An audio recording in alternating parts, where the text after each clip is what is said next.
ہمارا مقصد یہ ہے وہ آئیں گے، آتے ہوں گے، ابھی آئیں گے، وہ آئیں گے، آتے ہوں گے، ابھی آئیں گے، یہی سوچ کے ہم نے محفل کو سجا رکھا ہے۔ ہمارا عقیدہ یہی سوچ کے ہم نے محفل کو سجا رکھا ہے۔ رسول کریم صلی اللہ تعالی علیہ وسلم جب عطا کرنے پر آتے ہیں تو بے حساب عطا کرتے ہیں۔ غمگین امتیوں کی فریاد رسی کے لیے بھی آتے ہیں۔ جس امتی نے جب فریاد کیا میرے آقا وہاں تشریف لائے۔ آپ کو معلوم ہے اللہ کے نبی صلی اللہ تعالی علیہ وسلم کی ایک اور بات میں بتا دوں، مشہور زمانہ قصیدہ مولاي صلی وسلم دائما ابدا علی حبیبک خیر الخلق کلہم، تقریباً میرے آقا صلی اللہ تعالی علیہ وسلم کی وفات کے بھی 700 سال بعد آنے والے امام شرف الدین بوصیری، یہ وہ عظیم بزرگ ہیں، مداح رسول ہیں۔ تقریباً 170 اشعار میں انہوں نے قصیدہ لکھا ہے جس میں میرے آقا کے ہر عضو کی تعریف کی ہے۔ جس طرح آپ اگر ہندوستان کا کوئی بوصیری دیکھنا چاہتے ہیں، ہندوستان کا شرف الدین بوصیری دیکھنا چاہتے ہیں تو بریلی کے امام احمد رضا کو دیکھیں، جس نے اپنے نعتیہ کلام میں رسول پاک کے ہر عضو کو پیرو کر کے موتیوں کی طرح سجایا ہے، امام شرف الدین بوصیری۔ اور حد تو یہ ہے میرے عزیزو، وہابیوں کی، نجدیوں کی، سلفیوں کی حکومت آئی جنہوں نے عشق رسالت مآب صلی اللہ تعالی علیہ وسلم کے خلاف نہ جانے کتنی بکواس کی، لیکن مجھے اس وقت فخر ہوتا ہے جب مدینہ رسول جاتے ہیں اور دربار رسول کی جالیوں پر اندر جانے کا جو دروازہ ہے اس دروازے کے تالے پر، چابی پر آج بھی امام بوصیری کا قصیدہ لکھا ہوا ہے، هو الحبیب الذی ترجا شفاعته لکل حول من الاحوال مقتحم۔ پہلے تو دیواروں پر لکھا ہوا تھا قصیدہ، انہوں نے مٹایا کیونکہ ان کے عقیدے کے اعتبار سے شرک تھا۔ 700 سال پہلے آنے والے امام بوصیری نے جب پکار کر کے یہ کہا تھا، یا کرم الخلق مالی من الوذ به سواک عند حلول الحادث العممی، اے مخلوق میں سب سے اکرم رسول، تکلیفوں میں میرے پاس تمہارے سوا ہے کون؟ مصیبتوں میں آپ کے علاوہ میرے پاس کون ہے جس کی بارگاہ میں میں فریاد کروں تو میری فریاد کو پہنچے گا؟ اے رسول تمہارے علاوہ کون ہے؟ وَلَن يَضِيقَ رَسُولَ اللَّهِ جَاهُ كَبِي اِذَا الْكَرِيمُ تَجَلَّى بِاسْمِ مُنْتَقِمِ۔ امام بوصیری نے یہ قصیدہ کب لکھا تھا اس کی تاریخ میں ہے۔ آپ جوان عالم دین، عاشق رسول، لیکن اچانک لقوے نے حملہ کر دیا، فالج کا اثر آ گیا۔ جب فالج آ جائے تو معلوم ہے جسم بیکار ہو جاتا ہے، بستر پر رہے، لقوے کے اثر سے ایسا کہ دوستوں نے دوستی چھوڑ دی، لوگ تو دور ہوتے ہی ہیں، بیماروں کے علاوہ گھر والوں کے علاوہ کون رہے؟ یہ بیماری لمبی ہو گئی، ہاتھ پیر اٹھتے نہیں تھے، سوتے سوتے جسم کے اندر بھی طرح طرح کی تبدیلیاں آنے لگی۔ ایک زمانہ ہو گیا ایسے بیماروں کے جب آنسو نکلتے ہیں تو سیدھے مدینے پہنچ جاتے ہیں، جن کا دنیا میں کوئی طبیب بھی نہیں، جن کا دنیا میں کوئی غم کی داستان سننے والا نہیں، جن کی دنیا میں کوئی بولی سننے والا نہیں، ایسے غریب اگر سناتے ہیں تو صرف مصطفیٰ کو سناتے ہیں، اس لیے کہ عاشقوں نے یہی کہا، یا رسول اللہ نہ کوئی عمل ہے سنانے کے قابل، نہ منہ ہے تمہارے دکھانے کے قابل، لگاتے ہیں اس کو بھی سینے سے آقا جو ہوتا نہیں منہ لگانے کے قابل۔ میرے آقا اس کو بھی سینے سے لگاتے ہیں، اس غریب کی بپتا بھی سنتے ہیں۔ امام بوصیری نے لکھنا شروع کیا، امن تذکر جیران بذی سلمی مزجت دمعا جرا من مقلت بدمی ام حبت الرع من تلقاء کاظمت او اومض البرق فی الظلماء من اظمی۔ یہ قصیدہ لکھتے لکھتے لکھتے لکھتے آنسوؤں کی لڑیاں اتنی کہ بستر نم ہو گیا، آنکھیں لگ گئیں، بیداری کے عالم میں لکھ رہے تھے، آنکھیں لگ گئی، نیند آ گئی، اور اس وقت خواب میں میرے آقا تشریف لائے، کہا اے بوصیری کیا تو نے مجھے یاد کیا ہے؟ جب بھی امتی درد دل سے یاد کرے میرے آقا تشریف لاتے ہیں۔ امام شرف الدین بوصیری لکھ رہے تھے قصیدہ کہاں سے؟ الحمدللہ منشی الخلق من عدمی ثم الصلاة علی المختار فی القدمی، یہاں سے آپ نے قصیدہ لکھا اور آپ فرماتے ہیں قصیدے کے شروع میں چاہتا تھا یہ لکھیں مولا یا صلی وسلم دائما ابدا، لیکن مجھ سے دوسرا شعر فٹ نہیں ہوتا تھا، دوسرا مصرع بن نہیں پا رہا تھا، پورے شعر لکھ دیا، پہلا ہی شعر مکمل نہیں ہوا، سو گیا۔ خواب میں میرے آقا نے فرمایا بوسیری جو ہماری شان میں لکھے ہو ذرا سناؤ، ذرا سناؤ۔ امام بوسیری سنانے لگے، ایک ہی شعر پر اٹکتے رہے، مولا صلی وسلم دائما ابدا، مولا صلی وسلم دائما ابدا۔ آگے کا آقا نہیں آ رہا ہے، میرے آقا نے فرمایا بوسیری اس آگے والا مصرع میری طرف سے رکھ لو، علی حبیبی کا خیر الخلق کلہم، دنیا کا یہ قصیدہ ہے امام شرف الدین بوسیری کا، جس کا پہلا شعر ان کی طرف سے ہے، دوسرا شعر مصطفیٰ جان رحمت کی طرف سے ہے۔ قصیدہ سنایا تو سنایا، میرے آقا صلی اللہ تعالی علیہ وسلم نے انعام کے طور پر اپنی پہنی ہوئی چادر انہیں دے دیا، کہا بوسیری یہ میری طرف سے انعام ہے، اور ان کے جسم پر اپنا ہاتھ پھیرا، کہا اللہ تجھے شفا عطا کرے۔ امام بوسیری کہتے ہیں خواب تو بڑا اچھا تھا، خواب میں کون کیا نہیں دیکھتا ہے۔ صبح ہوئی، لیکن میرے عزیزو جس نے رسول کو دیکھا اس نے حقیقت میں دیکھا۔ اللہ کے نبی فرماتے ہیں فَإِنَّهُ لَا يَتَمَثَّلُ بِيَ الشَّيْطَانِ، اس لیے کہ شیطان میری صورت میں آ ہی نہیں سکتا۔ جس نے رسول کو دیکھا اس نے حقیقت میں دیکھا۔ امام بوسیری فرماتے ہیں صبح اٹھا تو بھینی بھینی خوشبوئیں گھر میں تھی، مہکی مہکی ہوائیں تھی، میں نے سوچا خواب تو خواب ہوتا ہے، لیکن جب میں نے گود میں دیکھا تو رات میں عطا کی ہوئی چادر بھی موجود تھی، وہ چادر بھی موجود تھی، اور اس کے بعد اٹھنے کی کوشش کیا تو میں دیکھ رہا ہوں ہاتھ بھی سلامت، پیر بھی سلامت، جسم بھی سلامت، نہ کوئی لقوا ہے نہ کوئی فالج ہے، یہ رسول پاک کا دربار ہے جس کو امام عشق و محبت اعلی حضرت نے فرمایا میرے کریم سے گر قطرہ کسی نے مانگا، میرے کریم سے گر قطرہ کسی نے مانگا، دریا بہا دیے ہیں دریا بہا دیے ہیں، کون دیتا ہے دینے کو منہ چاہیے، دینے والا ہے سچا۔ میرے عزیزو کسی کی جے وجے کیوں پکاریں، کیا غرض ہم کو، ہمیں کافی ہے سید اپنا نعرہ، مانگیں گے مانگے جائیں گے، منہ مانگی پائیں گے، سرکار میں نہ لا ہے نہ حاجت اگر کی ہے، واہ کیا جود و کرم ہے شہ بتہا تیرا، نہیں سنتا ہی نہیں مانگنے والا تیرا۔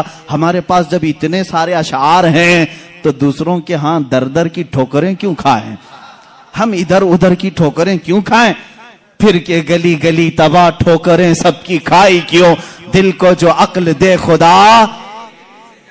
تقریباً اعلی حضرت یاد کیے جائیں گے، صبح قیامت تک سنیوں میں اعلی حضرت کو یاد کیا جائے گا۔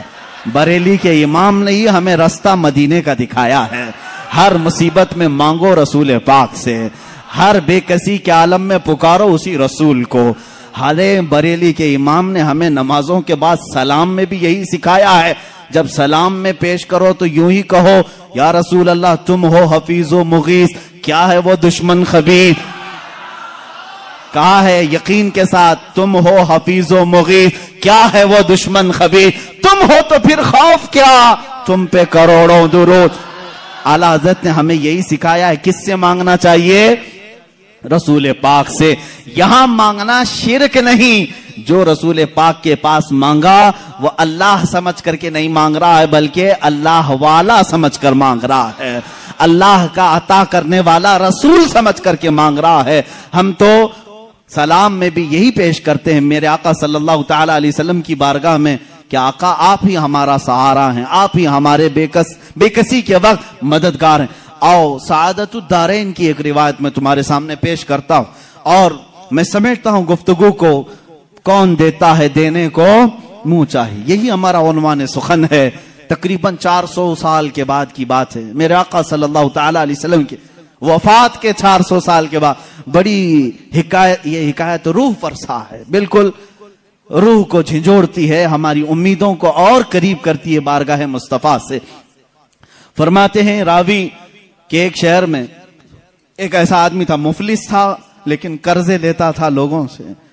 ایک آدمی سے اس نے قرضہ لیا تھا، اب کھایا پیا ختم ہو گیا، پیسے نہیں تھے، قرضہ مانگنے والے آ گئے۔ قرضوں میں ڈوبے ہوئے لوگ بھی سنو، جس کا کوئی نہیں اس کا میرا آقا ہے۔ وہ شخص قرضے تو لیا تھا لیکن دے نہیں پا رہا تھا. اب جو قرض خواہ آدمی ہے اس نے دھمکیاں دی, نہیں دیا. اس کے بعد اس نے مقدمہ کر دیا قاضی کے پاس, کورٹ میں طلب ہوا. کورٹ میں جانے کے بعد قاضی صاحب نے پوچھا کہ اس کا تیرے اوپر قرضہ ہے؟ کہا ہاں ہے. کب ادا کرے گا؟ کہا دیکھ رہا ہوں. کہاں سے ادا کرے گا؟ ہے ہی نہیں کچھ بھی. قاضی نے کہا کل تک کی تجھے مہلت دیتا ہوں, اگر تو نہیں ادا کیا تو تجھے جیل میں ڈال دوں گا. جا کہیں سے بھی لے کر کیا اس کا قرضہ ادا کر. اس نے بہت ریکویسٹ کیا مجھے اور لمبا ٹائم دے, میرے چھوٹے بچے ہیں, بیوی ہیں, کون دیکھے گا. قاضی نے ایک نہیں سنی, دربار سے نکال دیا گیا. ایک دن کا ٹائم, ایسا شخص کہاں جائے, راستے میں روتے ہوئے جا رہا تھا. ایک بزرگ سے ملاقات ہوئی. اس بزرگ نے پوچھا کیوں رو رہے ہو؟ کہا ایسا ایسا معاملہ ہے. کہاں سے لاؤں؟ اس بزرگ نے کہا ایک کام کر, گھر میں جا, جب رات ہو جائے اکیلا بیٹھ, تاجدار مدینہ پر درود بھیج. رسول پاک صلی اللہ علیہ وسلم کو اپنے غم کی داستان سنا, کچھ نہ کچھ تو حل وہاں سے مل ہی جائے گا. لیکن یقین کے ساتھ وہ گیا, ڈوبتے کو تنکے کا سہارا. وہ گھر آیا, شام کو اپنی بیوی بچوں کو جب اس نے سنایا تو سب غمگین تھے. ایک دن کے بعد اگر باپ ان کا جیل میں چلا جائے, اس کا شوہر جیل میں چلا جائے تو ان کا گھر کیسے چلے. رات کے وقت تنہائی میں بیٹھ کر کے وہ رونے لگا, بہت رویا. صبح کا وقت قریب آ رہا تھا, خواب میں اسے رسول کریم صلی اللہ علیہ وسلم کی زیارت ہوئی.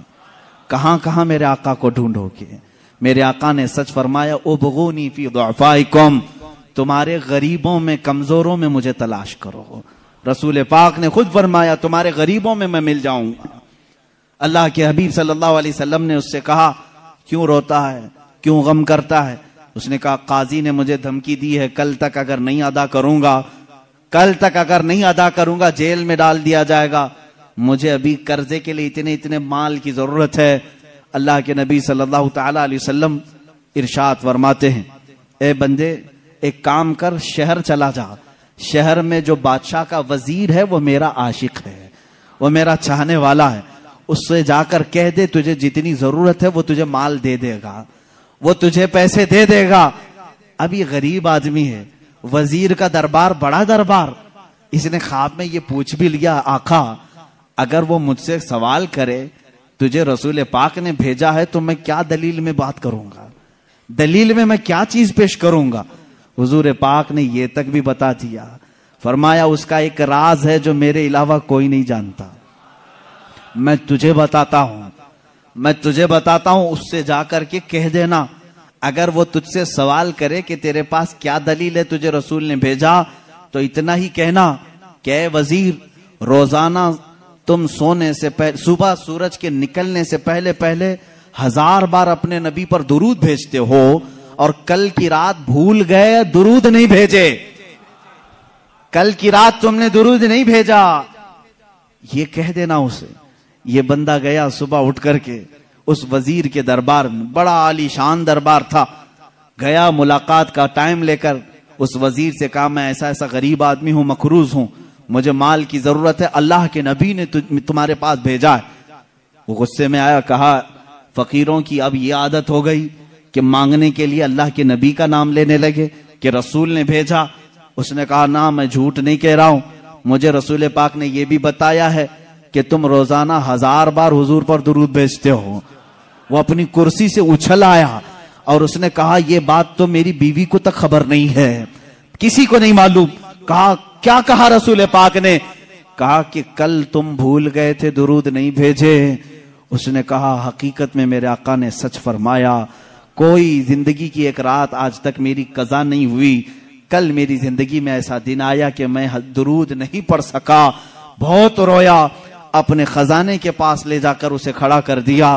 اے غریب آدمی, تجھے جتنے مال کی ضرورت ہے لے جا, بس میرا دل آج سے مطمئن ہوا کہ میرا درود رسول تک پہنچ رہا ہے, میرے آقا کی نظر میں ہے, میں میرے آقا کو منا لوں گا, میں میرے آقا سے صلح کر لوں گا. لیکن تو میرے لیے خوشخبری کا قاصد بن کر آیا ہے, تو میرے لیے خوشی کا پیغام لے کر آیا ہے, تجھے جو چاہے لے جا. اس غریب نے کہا نہ, مجھے جتنی ضرورت ہے اتنا لیتا ہوں. اتنا ہی مال لیا, دوڑا دوڑا خوشی سے آیا. کہاں آیا؟ عدالت میں. قاضی بھی تھے, قاضی سے کہا قاضی صاحب قرض خواہ کو بلاؤ، آج سینہ چوڑا تھا، مال موجود تھا، جس کا حساب ادا کروں گا۔ قاضی کے پاس وہ قرض خواہ آئے، لیکن محفل جمی تھی، اسی وقت قاضی نے کہا بیٹھ جا، تھوڑا ٹھنڈا ہو جا، سکون لے لے۔ تھوڑی دیر کے بعد قاضی نے بالکل ہی یہاں الگ ہی معاملہ کر دیا۔ قاضی نے کہا یہ غریب جس کا قرضہ دینا ہے وہ سب کھڑے ہو جائیں، بتائیں کتنا قرضہ ہے۔ سبوں نے کہا اتنا ہے۔ قاضی نے کہا یہ نہیں، میں اپنی جیب سے ادا کروں گا، میں ادا کروں گا اس کا قرضہ۔ یہ غریب کھڑا ہوتا ہے، کہتا ہے ہاں کل تو جیل کی دھمکی، کل تو آپ بند کرنے کی دھمکی دے رہے تھے، آج میری طرف سے قرضہ ادا کرنے کی بات۔ قاضی کہتے ہیں کل تک میں تجھے نہیں پہچانتا تھا، کل جب رات گیا مصطفیٰ کریم کی زیارت ہوئی، میرے آقا نے تیری طرف اشارہ کر کے مجھے بتایا کہ اے قاضی تیرے پاس دنیا کی بہت دولت ہے، اس ایک غریب کا قرضہ تو اپنی جیب سے ادا کر، میں کل تجھے جنت کے محلات بدلے میں ادا کروں گا۔ اے غریب نہ تو مال نہیں دے گا، میں ہلکے میں سودا نہیں کروں گا، مجھے رسول نے بشارت دی ہے، میں تیرا مال اپنی جیب سے ادا کروں گا۔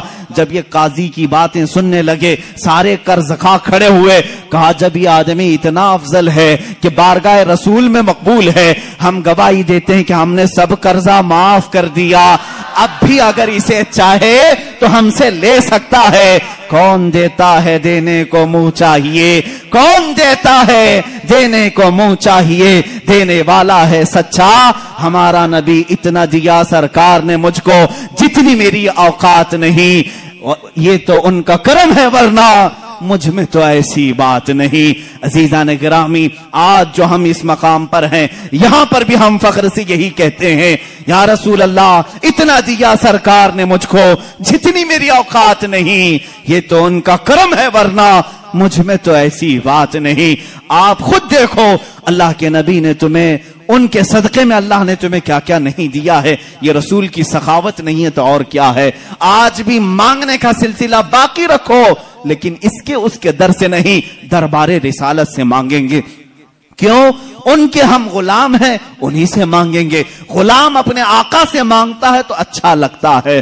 اب ایک اور روایت میں عرض کرتا ہوں، حضرت علا ابن مبارک، بعض روایت میں جلا ابن مبارک رحمہ اللہ تابعی ہیں، یہ فرماتے ہیں مدینے میں پہنچا تھا، حضور پاک صلی اللہ تعالی علیہ وسلم کے مدینے پہنچا، بھوکا تھا، کچھ بھی کھانے کے لیے نہیں تھا، پیسے بھی ختم ہو گئے تھے۔ مسجد نبوی میں گیا، دوپہر کا وقت تھا، وہ بھوک کی وجہ سے شدت سے تکلیف ہو رہی تھی، سو گیا یہ کہہ کر کے یا رسول اللہ تمہارا مہمان ہوں، آپ ہی کھلائیں۔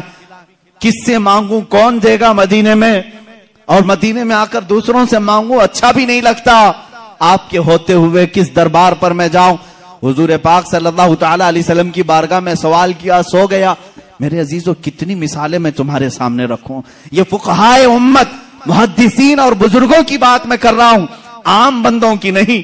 حضرت شیخ علا فرماتے ہیں میں نے خواب میں دیکھا قبر رسول سے حضور پاک صلی اللہ تعالی علیہ وسلم تشریف لا رہے ہیں، آپ کے ایک ہاتھ میں روٹی ہے اور ایک ہاتھ میں شہد ہے، ہاتھ میں روٹی اور شہد ہے، اور کہتے ہیں ابن مبارک تجھے بھوک لگی ہے، تو مدینے میں آیا، میرا مہمان ہے، یہ روٹی اور شہد لگا کر کھا لے۔ کہتے ہیں میں جلدی سے بڑھ کر ہاتھ سے روٹی لے لیا، شہد لگا کر کھاتا رہا، آدھی روٹی کھایا تھا، کب؟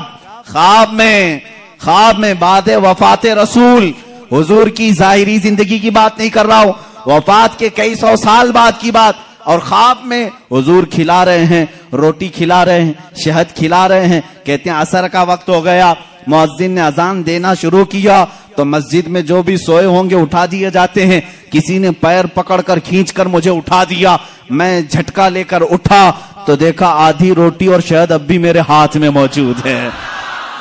کون دیتا ہے دینے کو منہ چاہیے، دینے والا ہے سچا ہمارا نبی۔ عزیزان گرامی وقار، اس طرح کی بے شمار مثالیں ہیں۔ آخری بات میں عرض کرتا ہوں، سراج الامہ تاج الامہ امام اعظم ابو حنیفہ رضی اللہ تعالیٰ عنہ فرماتے ہیں رسول پاک صلی اللہ تعالیٰ علیہ وسلم کی بارگاہ میں جب جانا ہوا تو آپ نے حضور کی شان میں ایک نعت لکھی، ایک قصیدہ لکھا، یا سید السادات جئتک قاصدا ارجو رضاک واحتمی بحماک۔ یہ قصیدہ لمبا قصیدہ ہے، کہتے ہیں میں نے کسی کو نہیں سنایا، لکھ کر کر کے رکھ لیا، بارگاہ رسول میں جا کر کے سناؤں گا، حضور کے دربار میں پہلے سناؤں گا۔ امام اعظم ابو حنیفہ رحمہ اللہ سفر کر کے مدینے پہنچتے ہیں، صبح کا وقت ہے، اذان سے پہلے مسجد نبوی میں مؤذن جو اذان دینے کے لیے اونچی جگہ کھڑا ہوتا ہے، کہتے ہیں وہاں مؤذن کھڑے ہو کر اذان سے پہلے یہ گنگنا رہا ہے، یا سید السادات جئتک قاصدا ارجو رضاک واحتمی بہماک۔ امام اعظم کہتے میرے شعر لیک ہو گئے، میری نعت لیک ہو گئی، پہلے سے مؤذن مسجد نبوی کا سنا رہا ہے، اسے کیسے خبر ہوئی؟ کہتے ہیں یہ کسی نے پہلے سے لکھ رکھا تھا، یہ کس کی نعت ہے؟ یہ تو میں نے لکھی ہے۔ جب اس نے گنگنا کر اذان دے کر اپنا اختتام کیا، نیچے آیا تو میں نے اس کا ہاتھ پکڑ لیا، پوچھا یہ تو نے قصیدہ جو تلاوت کیا یہ کہاں سے؟ یہ تیرا لکھا ہے کسی بزرگ کا لکھا ہے؟ وہ کہتا مجھے معلوم نہیں، یہ میرا لکھا نہیں، کسی بزرگ کا نہیں۔ کل خواب میں نے مصطفیٰ کریم صلی اللہ علیہ وسلم کو دیکھا، اللہ کے نبی صلی اللہ علیہ وسلم کی محفل سجی تھی، اس محفل میں یہ قصیدہ پڑھا جا رہا تھا کہ رسول فرما رہے تھے کل میرا ایک چاہنے والا آئے گا اور میری قبر پہ یہ سنائے گا۔ میں نے وہ اشعار سن لیے، یاد کیا، وہ ثنا سے آج میں نے تلاوت کی۔ میرے آقا صلی اللہ علیہ وسلم اپنے غلاموں کو کتنا نوازتے ہیں، جو جائے اسے اس کے اعتبار سے نوازتے ہیں، جو جس حیثیت سے جائے حضور نے اس کو اس حیثیت سے نوازا ہے۔ لیکن ایک شان یہ ہے میرے آقا کی، ایک شان ہے، میں اور آپ کسی کو دے دیں تو کیا کہیں گے؟ جا اللہ تیرا بھلا کرے۔ ہاں، بلکہ ہم یہ نہیں کہتے، دینے کے بعد یہ کہتے ہیں میاں دعا کر دینا ہمارے لیے۔ یہ ہے نا، فقیر کو دینے کے بعد آپ کیا کہیں گے؟ فقیر اگر تعریف کرنے لگے کتنے سخی آدمی ہیں آپ، میری مصیبتوں کے وقت کام آ گئے، آپ اتنا کہیں گے بس ٹھیک ہے آپ دعا کر دینا میرے لیے۔ ہماری عادت یہی ہے، دعا کر دینا میرے لیے، اللہ میری مغفرت کر دے، اللہ میری نجات کرے، یہی سب تو کہیں گے۔ لیکن رسول کی شان یہ ہے، آتا ہے فقیروں پہ انہیں پیار کچھ ایسا، خود بھیک دیں اور خود کہیں منگتے کا بھلا ہو۔ حضور جب دیتے تھے یہ نہیں کہتے میرے لیے دعا کر، بلکہ خود اس کے لیے دعا بھی کرتے تھے، جا تجھے اللہ اور نوازے اور نوازے۔ سرکار دو عالم صلی اللہ تعالی علیہ وسلم کی بارگاہ میں شاعر اسلام نے سچ کہا ہے، منگتا تو ہے منگتا کوئی شاہوں میں دکھا دو، جس کو میرے سرکار سے ٹکڑا نہ ملا ہو۔ آتا ہے فقیروں پہ انہیں پیار کچھ ایسا، خود بھیک دیں اور خود کہیں منگتے کا بھلا ہو۔ عزیزان گرامی وقات، آج کی اس دردناک کیفیت میں میں ہمارا ماوا و ملجا، ہمارا مسکن اور ہمارا فریاد رس تمہیں بتانا چاہتا ہوں۔ تم درد کی ٹھوکریں آج کھا رہے ہو، مجبور ہو، ذلیل ہو گئے ہو، خار ہو، اس کی وجہ ہے کہ رسول پاک کے دربار میں لو لگانا چھوڑ دیا۔ وہ صحابہ تھے، پیر میں سوجن آ جائے تب بھی کہتے تھے واہ محمد آ، یا محمد آ، اے محمد صلی اللہ علیہ وسلم مدد کے لیے آ جائیں۔ ان کے پیر میں شفا یابی مل جاتی، پیر صحیح ہو جاتا۔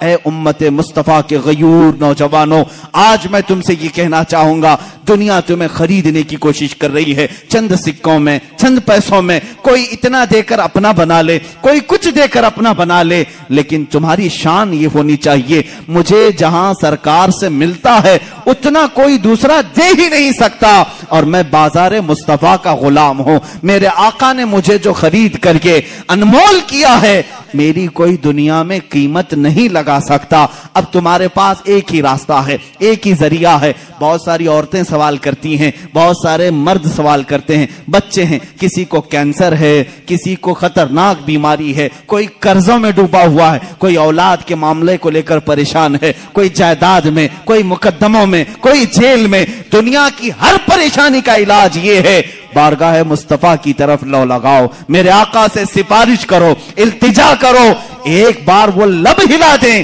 میرا رب رحیم و کریم ہے، اپنے نبی کی لاج رکھے گا، تمہاری حیثیت نہیں دیکھی جائے گی، تم کتنے نمازی ہو، کتنے زکاتی ہو، کتنے بڑے حاجی ہو، یہ نہیں دیکھا جائے گا، بلکہ مولا یہ دیکھتا ہے میرے حبیب نے اس بندے کی سفارش کی ہے، یہ جیسا بھی ہے تیسا بھی ہے، اسے غموں سے آزاد کر دیا جائے۔ اخیر میں امام اہل سنت فاضل بریلوی رضی اللہ تعالیٰ عنہ کے اسی شعر پر اپنی گفتگو کو ختم کرتا ہوں۔ یا رسول اللہ، تمہارے دربار میں پوری امت کی میری جانب سے یہ التجا ہے، تیرے ٹکڑوں پہ پلیں، غیر کی ٹھوکر پہ نہ ڈال۔ یا رسول اللہ، تیرے ٹکڑوں پہ پلیں، غیر کی ٹھوکر پہ نہ ڈال، جھڑکیاں کھائیں کہاں، چھوڑ کے صدقہ تیرا۔ یا رسول اللہ، تو جو چاہے تو میل میرے دل کے دھلیں، تو جو چاہے تو میل میرے دل کے دھلیں، کہ خدا دل نہیں کرتا کبھی میلا تیرا۔